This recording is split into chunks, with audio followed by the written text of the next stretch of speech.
August 26. సుఖంగా ఉన్నవారిగానా లేక అనుసరింపగలవారిగానా?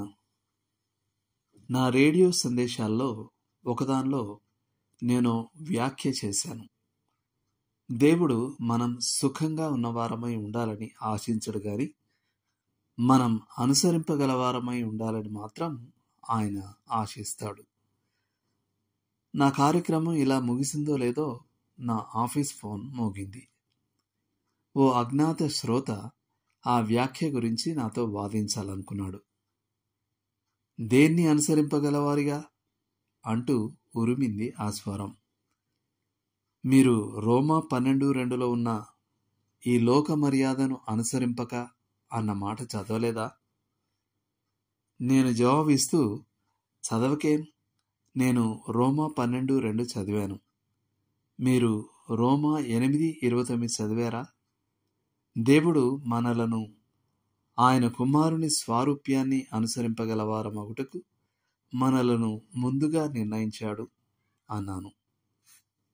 ఓ సుదీర్ఘ విరామం తర్వాత ఫోన్ బిల్ కట్టేది ఆయనే కదా అని నేను సంతోషించాను. అతను ఒకంత గుర్రుగా సరే అన్నాడు. సుఖంగా ఉన్నవారిగానా లేక అనుసరింపగలవారిగానా? అది ప్రశ్న. ఒకవేళ మనం సుఖంగా ఉండే జీవితాల కోసం చూస్తున్నట్లయితే మనం మన ప్రణాళికలను, కోరికలను కాపాడుకుంటాం, మన జీవితాలను రక్షించుకుంటాం మరియు ఎప్పుడూ నాటపడం. కానీ మనం మన జీవితాలను స్వాధీనపరిచి దేవుణ్ణి మనలను నాటనిస్తే మనం ఎప్పుడూ ఒంటరిగా ఉండం మరియు దేవుని మహిమార్థం ఫలించడం అనే ఆనందాన్ని అనుభవిస్తాం. నేటి వచనం: తన ప్రాణము దక్కించుకునివాడు దాని పోగొట్టుకొనును, గాని నా నిమిత్తము తన ప్రాణము పోగొట్టుకునివాడు దాన్ని దక్కించుకొనును. మత్తయి 10:39. పరిశీలించండి.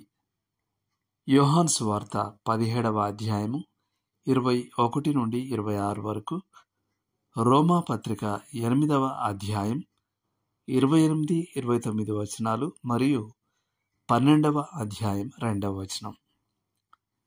చేయాల్సిన పని: ఈ లోక మర్యాదను అనుసరింపకూడదు అనేది క్రీస్తు స్వారూప్యం గలవారై ఉండగోరే వారి లక్ష్యంగా ఉంటుంది. మీ జీవన శైలిని పరీక్షించుకోండి.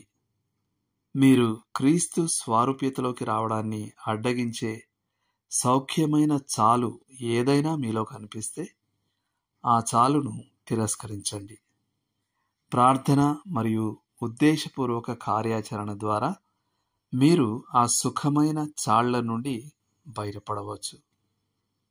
దేవుడు మిమ్మల్ని దీవించునుగాక. ఆమెన్.